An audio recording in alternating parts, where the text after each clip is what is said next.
Let's bring you more analysis now and bring in live from Washington Professor John Blaxland. He's the director of ANU's North America Liaison Office and also a strategic and defence expert. John, appreciate your time with us as always. Thank you. How do you expect this ground invasion will play out from this point? Is it likely the IDF will be taking a slow and steady approach as they edge further into the Gaza Strip? Yeah, thanks for having me on the program, Ash. Good to be with you. This is really a tragedy unfolding, no question. But they will have learnt lessons from America's experience in previous urban operations, as well as the study of conflict in Ukraine.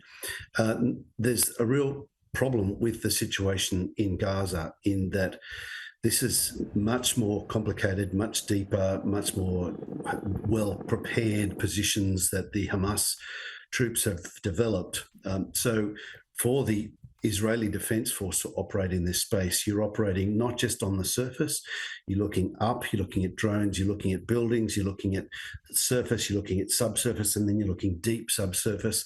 And then, of course, you're dealing with the cyber domain and then the information messaging, the images, the narratives that are being put out there about what Israel's doing, what's happened, and how trying to engender a reaction from other parts of the world, along the lines of what we've seen already from protests around the world against Israel in support of Palestine.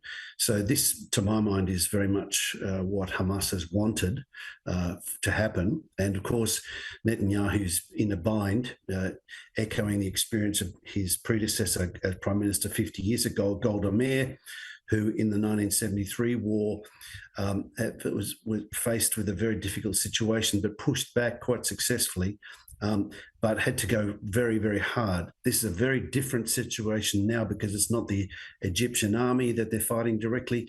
This is Hamas fighters who they don't look any different from civilians in and around the streets of Gaza. And we know that Hamas has developed these facilities using resources that have been gifted from other parts of the world, from goodwill from many countries. They've spent the money not on hospitals and schools and education, but on infrastructure underground, infrastructure that can be used to defend against Israeli attacks that they've invoked.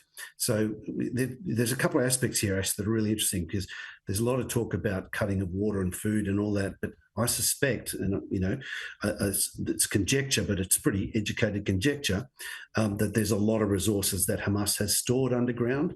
There's a lot of space underground, a lot of facilities underground. So the talk of people not having anywhere to go, well, actually, there's a lot of space underground for those who haven't evacuated to the south. But, this is something that is going to be all about the image, all about portraying Israel as the bad guy. And of course, there's been plenty of narrative along that line already that we've seen coming out in the last few days and the last couple of weeks.